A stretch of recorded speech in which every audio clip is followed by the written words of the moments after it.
Hello, my name is Beck and welcome to my top 5 reads of 2018. The first on this list is Traitor's Blade by Sebastian de Castell, and because of reading this series I have discovered a new favourite author this year. Traitor's Blade is an adult fantasy series following Falkio, but I won't go into a huge description because I've already filmed a spoiler-free review for this book and I will definitely link that for you to check out. But for anyone who hasn't seen that, we follow Falkio and his two best friends Kest and Brasti, and all three of them are greatcoats. The greatcoats used to work for the king, but now the king has been murdered and they've been travelling around for a few years. This has musketeers vibes and a lot of banter in it, which is what I loved the most. And I also really adored the friendships between the three characters that we follow, because even though Falkio is such an idealist, his two best friends, Kest and Brasti, don't really believe to the degree that he does, but they follow him around anyway, and the loyalty in this series is what really gets to me. In addition to the loyalty and the puns and the banter in this book, the plot was also incredibly surprising and I could never guess what was going to happen next. And the characters in this series are so well developed that you just can't guess.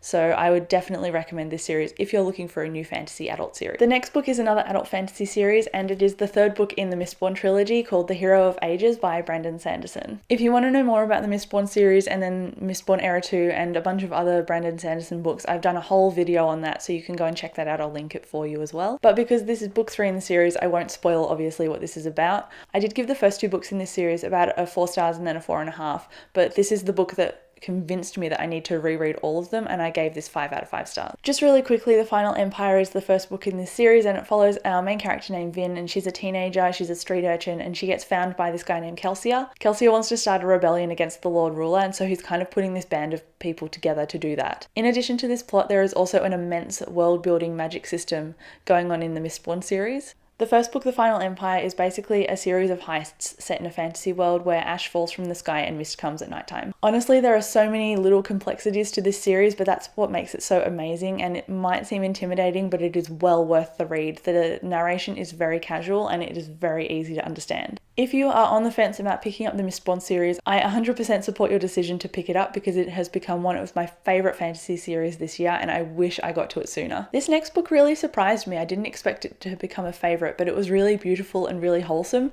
and it is Record of a Spaceborne Few by Becky Chambers. This book is an adult sci-fi and it is also incredibly diverse, but unlike the first two in this series, it doesn't actually have a solid main character. We get to follow a few different characters of all different genders and age ranges, and as a result this shows us the many facets of what it is to be human and how to be connected and aware of other people. I am fully aware that this sounds so cheesy when I say it's about love and awareness and sensitivity, but it was just absolutely brilliant and I read it at the perfect time. You can pick this up whenever you like. There is a throwaway line in here that mentions what happened in the prior book, but if you haven't read that, you won't really notice, although I would recommend reading the first two books in order because the second one does follow a major event that happened at the end of book 1. So if you pick up randomly, then you will definitely be spoiled for what happens at the end of the first book. It is incredibly hard to describe this book, so if I've been vague, I do apologise, but if you want something that's really soulful and happy and that will lift your spirits, then I definitely recommend picking this one up. I feel like I've raved about this book recently, and it is Skyward by Brandon Sanderson. I feel like I've not shut up about this, and for very good reason. I won't go too much into the plot because I've been chatty about it in my other videos, but this is a young adult sci-fi. We follow our main character Spencer, who wants to become a pilot.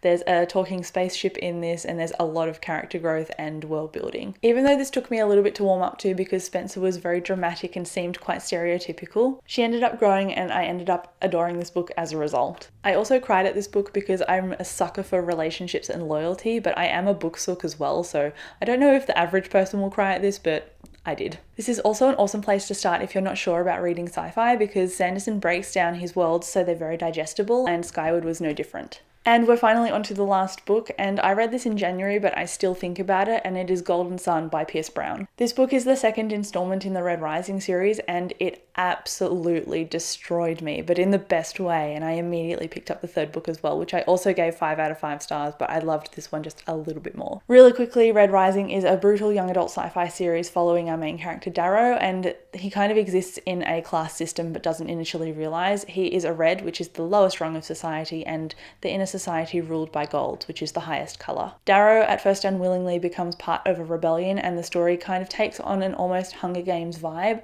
but it is a lot more brutal. While I didn't give Red Rising 5 stars, I gave it a 4, but I loved the second installment, obviously, and I would highly recommend this sci-fi series. It is incredible. So there you go, these are my top 5 favourites of 2018. I read a ton of books this year, but it was really easy to pick these out because they left such an impact on me. If you have read any of these, I would love to chat to you about it in the comments or on my Twitter, which is also linked down below. Thank you so much for watching this video, and I'll catch you in my next one. Bye!